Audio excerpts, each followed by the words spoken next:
السلام علیکم پیارے دوستوں، اگر آپ کو کہانی پسند آئی تو لائک، شیئر اور سبسکرائب ضرور کرنا، اور ہاں، بیل آئیکن پریس کرنا مت بھولنا۔ تو یہ کہانی ہے ایک شرارتی لڑکے کی جو بکریاں چرایا کرتا تھا۔ لڑکا بہت زیادہ شرارتی تھا اور اسے ہر روز ایک نئی شرارت سوچتی۔ وہ روز سوچتا کہ آج کسے تنگ کیا جائے، کبھی کسی کے گھر کا دروازہ بجاتا تو کبھی کسی پر آوازیں کستا۔ اس طرح سے لوگ اس کی شرارتوں سے بہت زیادہ تنگ آ چکے تھے، لیکن وہ باز نہیں آتا تھا۔ اسے روزانہ کوئی نہ کوئی نیا کھیل کھیلنے کا دل چاہتا اور وہ لوگوں کو تنگ کرتا اور لوگ اس کے پیچھے بھاگ۔ وہیں پر باہر ایک شیر رہا کرتا تھا۔ لوگ اس شیر کی کہانیاں لوگوں کو سنایا کرتے اور سبھی اس سے ڈرتے تھے۔ ایک دن اس شیر کی خبر اس لڑکے تک بھی پہنچی اور لوگوں نے کہا، خبردار رہنا، شیر بہت خطرناک ہے۔ وہ لڑکا ایک دن بکریاں چرا رہا تھا اور وہ بہت زیادہ بور ہونے لگا۔ اس نے سوچا، کیا کروں؟ ایک دم سے اس کے دماغ میں ایک خیال آیا اور اس نے سوچا یہ کرنا چاہیے۔ وہ زور زور سے چلانا شروع ہو گیا، لوگوں شیر آیا، لوگوں شیر آیا۔ ایسا کر کے اسے بہت خوشی ملی اور سارے لوگ جلدی سے بھاگتے ہوئے اس کو بچانے کے لیے آئے۔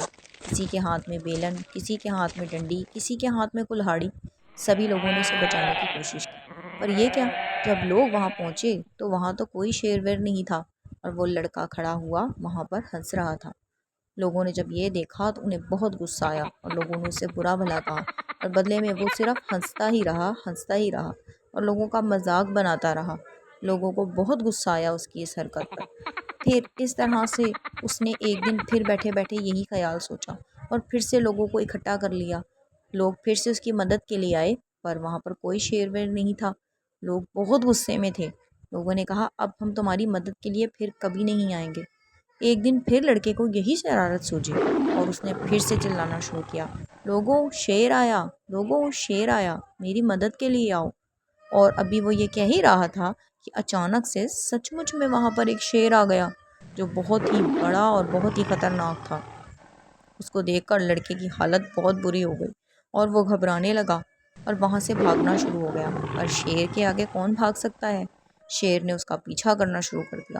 لڑکا چلا رہا تھا، اس کے تو پسینے چھوٹ گئے۔ شیر بہت غصے میں تھا، جیسے اسے کھا جائے گا، اور وہ شیر سے بچنے کی بہت کوشش کر رہا تھا اور شیر اس کے پیچھے پیچھے بھاگ رہا تھا۔ اور اچانک سے ہی لوگ وہاں پر پہنچے۔ لوگوں نے اس کی آواز سنی پر کہا، جھوٹ بول رہا ہوگا۔ شیر نے پہلے اس کے بال اتارے، اسے گنجا کر دیا اور پھر اس کے بعد اس کے پیچھے بھاگنا شروع ہوا۔ اب اس شیر نے اس کو زور سے پنجہ مارا اور اس کے پیچھے کا گوشت بھی اتار مارا۔ اتنی دیر میں وہ بھاگتا بھاگتا لوگوں تک پہنچ گیا۔ لوگوں نے اس کا مذاق اڑایا، اس پر ہنسنے لگے۔ یہ دیکھ شیر تو وہاں سے بھاگ گیا۔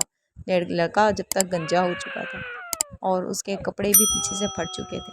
لوگ اس پر بہت ہنسے۔